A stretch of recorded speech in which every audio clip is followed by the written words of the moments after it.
it is a different experience, and it's 7-to-1 sound, and it's a kind of a larger motion picture theater kind of experience, and it works both ways. And in fact, when I first made the film, I like have scratch phobia, because watching films that had scratches on them always blew my mind. So when I made the film, I made it scratch proof, meaning I was trying to get an audience so involved that the UPS truck could have backed up over the print, and I wanted it to look like a documentary, and so that dark, grainy, the original way I shot it, it was to look kind of like TV news. In those days, and I don't, and as I said, it plays both ways. Well, he was a Shakespearean actor that worked with the Alley Theater in Houston, and like King Lear, and I mean he was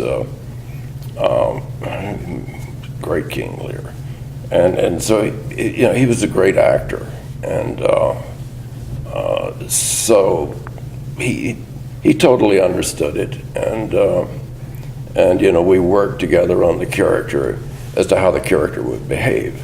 I would skits back and forth between a side of him that's kind of embarrassed by his behavior to letting his behavior, his natural behavior, come out.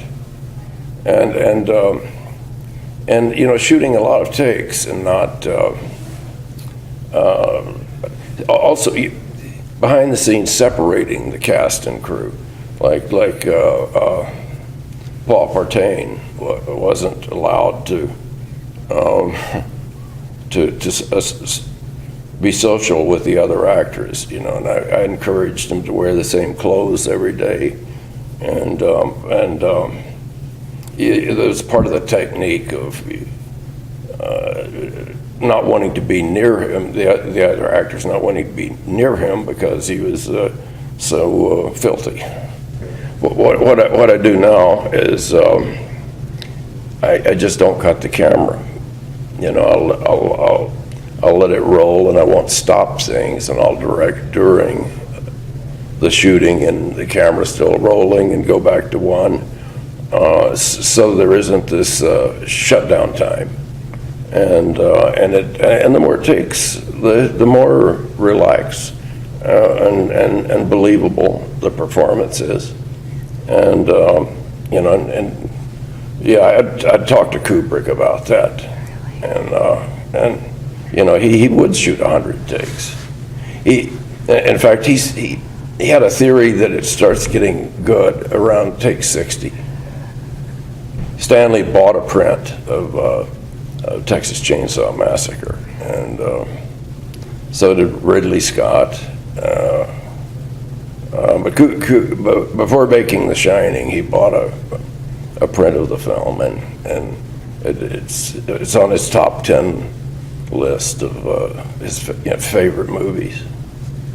And so anyway, I was in London, and I just went to meet him, and that's how that happened.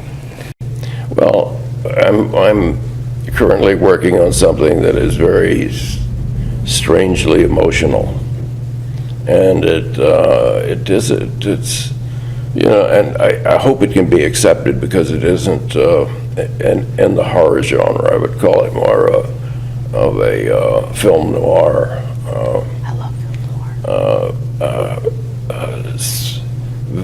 Crazy, insanely emotional in a way. I mean, something that has an ending that is